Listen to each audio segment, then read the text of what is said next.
আসসালামু আলাইকুম দর্শক, আমরা আসলাম এই কৃষি খাতে।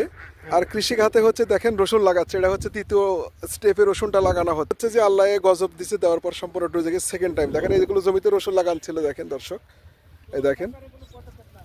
আমরা একটু কৃষকের সঙ্গে কথা বলি। আসসালামু আলাইকুম। ওয়ালাইকুম সালাম। ভাই কেমন আছেন? আলহামদুলিল্লাহ। তো কি পরিমাণ ক্ষতি হয়েছিল কৃষকের? কৃষকের প্রচুর পরিমাণ ক্ষতি, ক্ষতির পূরণ হবে না। এবার বছরে এক বছরে কোনো পূরণ হবে না, সেখানে ক্ষতি হয়েছে কৃষকের। তো শুনলাম নাকি আপনি এর আগে মোটামুটি 8-10 কাঠা জমি লাগাইছিলেন রসুন, এরপরে আবার এটা সেকেন্ড টাইম লাগানো হচ্ছে। হ্যাঁ, 8 কাঠা মাটি লাগাইছিলাম, লাগায় গাছ উঠে গেছিল, সেই রসুন ডুবে গেছে। যে এখনো বর্তমান সেই জমিতে আমার আধা হেঁটু পানি, এখনো আবার নতুন করে সামনের বছর বীজ তো রাখতে হবে, যার জন্য নতুন জমিতে আবার লাগানো হচ্ছে। এই কৃষক এই বেদনা, এই ক্ষতিপূরণ, এই কষ্ট নিয়ে কি আবার উঠতে পারবে?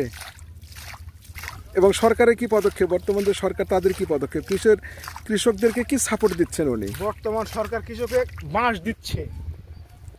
বর্তমান সরকারের কৃষকের প্রতি কোনোই আশার দাম 1050 টাকা, বাজার থেকে কিনতে হচ্ছে 1450 টাকায়।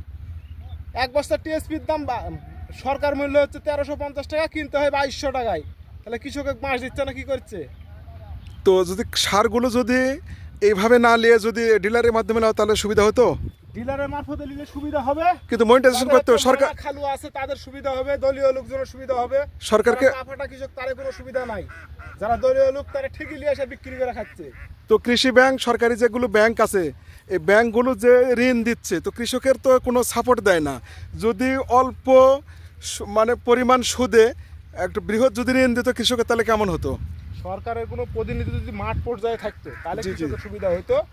কৃষকের যে ঋণ টিন সব মিলে যদি মাঠে নামে যদি কৃষকের সাথে ঘুরে কথা বলে কাজ করতো সরকারের কোনো প্রতিনিধি, তাহলে কাজ হতো। তো প্রতিটা কাউন্সিলে অর্থাৎ ইউনিয়ন পরিষদ তো বিএস দেওয়া, তারা কি মাঠে আসে না? বিএস আছে, বিএস এর ঘরে বিএস বসে আছে, মাঠে আসে না, তার দিচ্ছে, মাঠে আসে না কোনোদিনও না। আমার বিএস আছে কই, আমরা তো দেখিনি এখনো, কোনো মাঠেও আসে না, আমরা দেখিনি। দর্শক দেখলেন একটা কৃষকের আর্তনাদ, কতটুকু কৃষক ক্ষতিগ্রস্ত হলে তারা আবেগের বশীভূত হয়ে কথাগুলো বলে।